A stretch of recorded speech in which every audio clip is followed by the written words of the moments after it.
खौसेथि बर' सुबुं आफादनि मावफुं मेल गुवाहाटी नोगोरमानि काहिलिपारायाव थानाय ज्योति चित्रबननि रुद्र बरुवा नब्लाङाव खुंफुङो मावफुं मेल। इउबिपिनि आफादगिरि मनरन्जन बसुमतारिया मासि सामलायनानै दैदेननाय मावफुं मेलनि थांखि दैखाङो इउबिपिनि गाहाय नेहाथारि पीताम्बर ब्रह्मआ।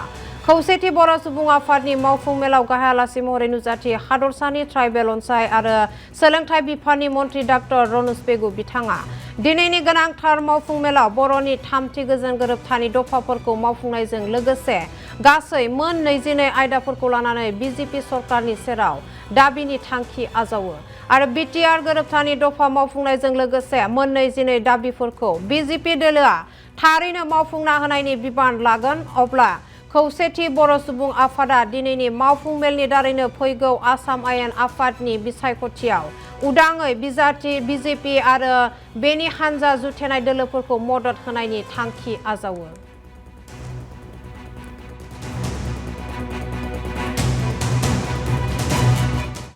खौसेथि बर' सुबुं आफाद इउनाइटेड बड' पिपुल्स अर्गेनाइजेशननि दिनै मोनसे मावफुं मेल सेन्ट्रेल एक्जिकिउटिभ बे ज्योति चित्रबननि रुद्र बरुवा नब्लाङाव जों जिरायदों।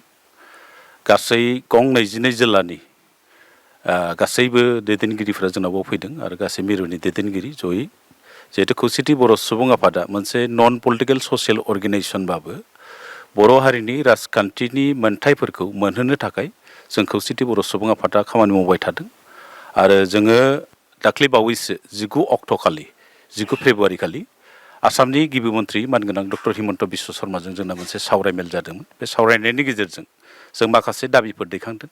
जिहेतु जों थामथि बर' गोजोन गोरोबथानि मोनसे सागानगिरि आफाद हिसाबै थामथि बर' गोजोन गोरोबथानि गासैबो दफाफोरखौ मावफुंनायजों लोगोसे बिटिसिनि बायजोनि माखासे जेंना दं बर'फोरनि, जेराव 10 लाखनिबो बांसिन बर' सुबुं दं।